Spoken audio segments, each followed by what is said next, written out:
Hey everybody, Destin here with my Rise of Iron follow-up. I said I would read the comments and respond. You had some questions and some counterpoints that I want to get to. But first, thank you so much for the support. You guys were all so kind and respectful. I really appreciate it. Let's get to your questions and comments. The Iron Lords are gone, but our fight is far from over.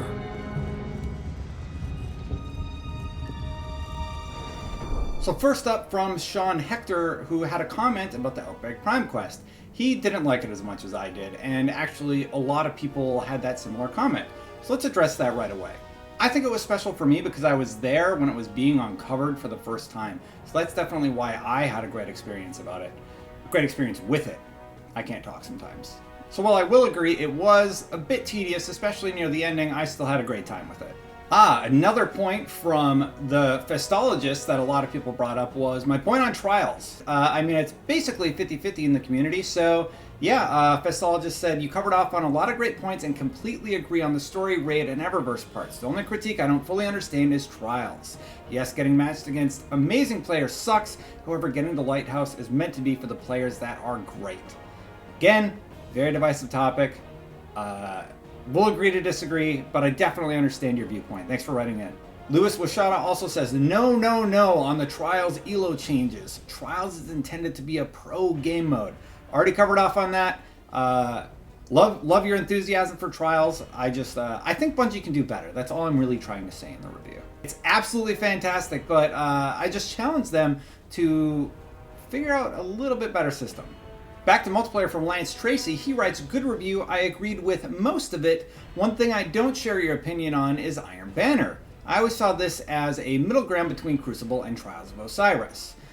Well, he goes on to make some good points about why he didn't like Iron Banner. I mean, that's kind of the idea of Iron Banner. It gives somebody a way to get some really cool weapons, and I definitely really like it. It may not be for you, but I think that's kind of the idea, that it doesn't necessarily have to be for everybody.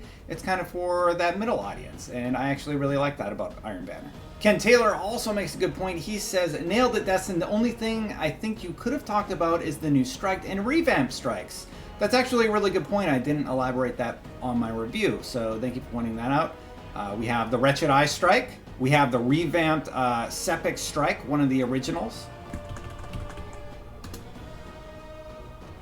There it is, and the Abomination Heist. I actually had to look it up because I couldn't remember the name of it. So actually, Abomination Heist wasn't properly dropping loot, so I didn't play it that much. I did play it a few times. Sepik's Perfected was kind of cool. For the most part, though, it was the exact same thing. With the Abomination Heist, at least they changed it up, changed up the mechanics a little bit. The skeleton key drop rate is absolutely terrible. That was kind of my strangely manufactured grinding note that I was trying to make. They need to figure out a system with those skeleton keys. It's bad right now. I believe they patched it recently to make it a little better, but still it's kind of hit or miss. It's definitely one of the weaker portions. Thanks for pointing that out, Ken Taylor. I definitely should have hit off on that a little more. Overall, the strikes were okay, I guess.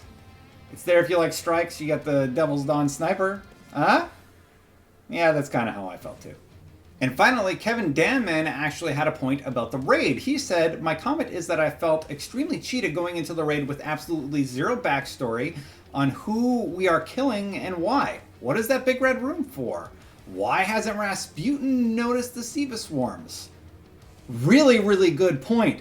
Bungie, story. We all want it. Please focus on it a little bit more.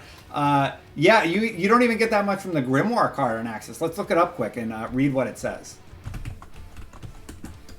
Axis is the fruit of the Devil Splicer's labor. A former Archon priest, Axis have submerged himself in Siva's apotheosis and emerged as Archon Prime.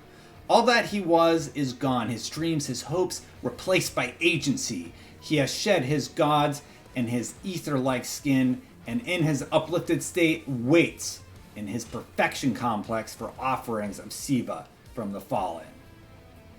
That doesn't tell me much, so he just sits there and waits for Siva? Missed opportunity, that's all I gotta say. Anyway, that is my follow-up and 5 really great questions and comments from the community about my review. Thank you for writing in, and thank you for being polite. You guys were so nice. I really appreciate that you took the time, A, to write in, B to be polite, C to make great points. So keep doing that. Right now, I'm actually going to announce the next game with this little teaser.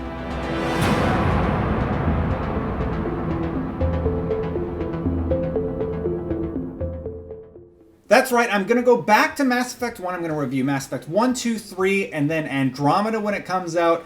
Maybe there will be time for a few other reviews in there, but these are 3 of my favorite games of all times. I recognize their strengths, I recognize their weaknesses, and I'm very excited to have the opportunity to review these games as we go into Mass Effect Andromeda. I'm going to be doing a lot of Mass Effect on my channel.